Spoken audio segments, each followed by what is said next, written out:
আজ পালিত হচ্ছে জাতীয় নিরাপদ সড়ক দিবস।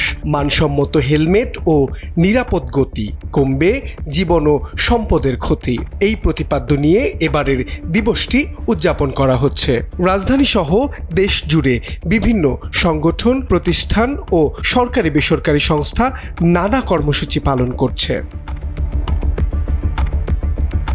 প্রতিদিন দেশের বিভিন্ন সড়কে ঘটছে ছোট বড় দুর্ঘটনায় প্রাণ হারাচ্ছেন অসংখ্য মানুষ। ট্রাফিক বিভাগের ঊর্ধ্বতন কর্মকর্তারা বলছেন, মানসম্মত হেলমেট ও নির্ধারিত গতিসীমা মেনে চললে এসব প্রাণহানি অনেকাংশে রোধ করা সম্ভব। মৃত্যু ঝুঁকি কমানোর ক্ষেত্রে একটা প্রধান হলো সচেতনতা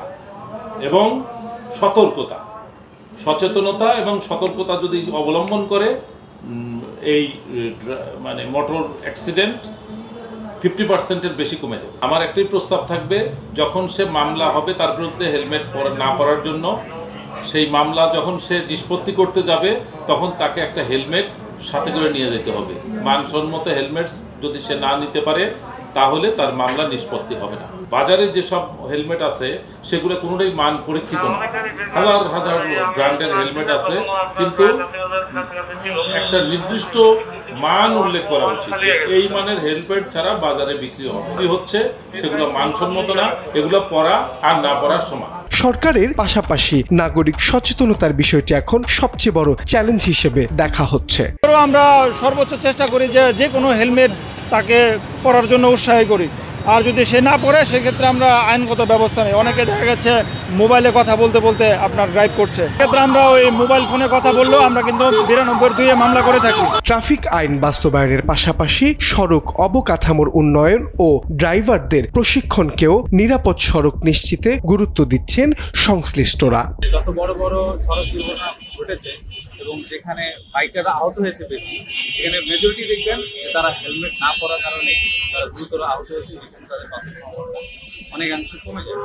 সুতরাং অবশ্যই একজন বাইকারকে তার নিজের সেফটির কথা চিন্তা করে সর্বপ্রথম হেলমেটটা মাথায় পরে তারপর। অনেক সময় আমরা যখন রাস্তায় কাজ করতে গিয়ে যখন আমরা মামলা দিতে যাই, সে বলে যে আমার কাছে তো হেলমেট আছে কিন্তু গাড়িতে লাগানো, তারা এটা বুঝতে চায় না যে হেলমেটটা আসলে গাড়িতে লাগাই রাখা জিনিস, এটা মাথায় পড়ে। তো সবাইকে অনুরোধ করবো নিজের সেফটির জন্য বাইকে হেলমেট না লাগিয়ে মাথায় লাগাবে। তেমনি গতির লাগাম না টানলেও এক মুহূর্তে বদলে যেতে পারে জীবনের গতিপথ। তাই ট্রাফিক আইন মানার পাশাপাশি চালকদের নিজস্ব সচেতনতা এখন সময়ের দাবি। যে আমরা বারবারই তাদের সতর্ক করি যে আপনারা হেলমেট পরেন বা আপনারা সিগন্যাল মেনে চলেন, উল্টো পথে আসেন না, কিন্তু তারপর আমরা দেখতে পাচ্ছি যে মোস্ট অফ দ্য সময় দেখা যায় তারা এটা ভায়োলেট করছে।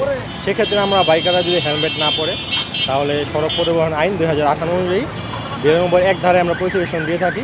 সেক্ষেত্রে প্রথমবার মামলা জরিমানা 1000 টাকা আসে এবং একই অপরাধ যদি সে পরবর্তীতে করে তাহলে সেটা দ্বিগুণ হয়ে যায়, তখন 2000 আসে। আমি মনে করি মামলা থেকে সবচেয়ে বেশি যেটা জরুরি সেটা অ্যাক্সিডেন্ট হোক বা মৃত্যু ঝুঁকি কমানোর জন্যই হোক, সেটা হচ্ছে সবার সচেতনতা। এদিকে বাইক চালকরা বলছেন, নিরাপদ সড়ক শুধু সরকারের নয়, এটি সবার দায়িত্ব।